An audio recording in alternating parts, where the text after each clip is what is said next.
Today I want to talk about the Disney and Fox merger that is going to take place. First, let me say that I love the idea that both the X-Men and the Fantastic Four will be back with Marvel, but I want to talk about why this deal is just a bad thing. I'm only going to touch on a few of the reasons. If you know of any I missed, put them in the comments.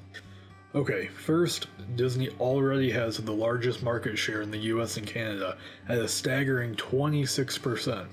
That is 9% higher than the next company, which is Warner Brothers. With the addition of Fox, who is currently sitting at third with 13%, Disney will have 39% of the US-Canadian market share, with the next closest being at 17%. That is just too much control.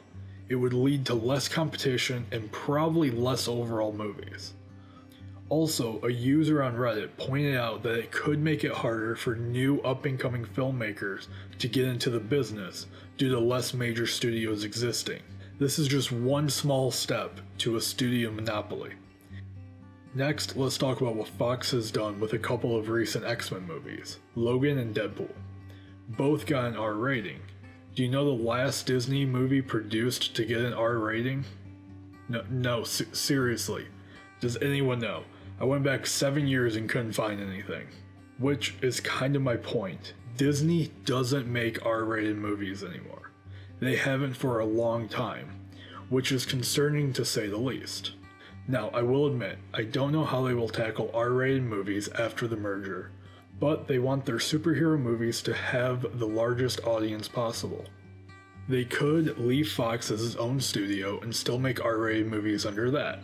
I hope they do, but if they move all of the Marvel titles under Marvel Studios, we might lose out on R-rated superhero movies. In 2016, in response to Deadpool's success, Bob Iger was quoted as saying, "We don't have any plans to make R-rated Marvel movies." Iger has recently said Deadpool can stay R-rated, but we will have to wait and see what Deadpool 3 has to offer.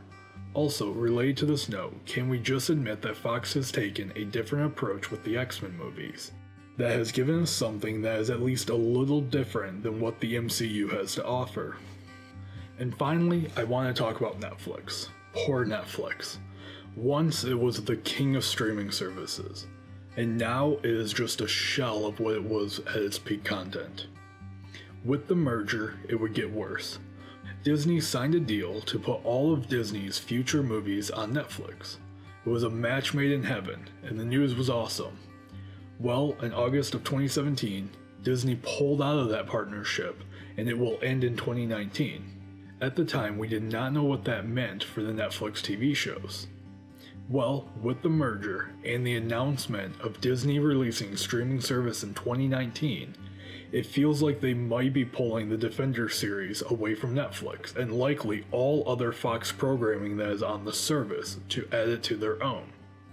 I think I should also mention Hulu here as well, because with this merger, Disney will own 60% of it now, and it would be a possible competitor to Disney's own streaming service, so its fate is uncertain at this point.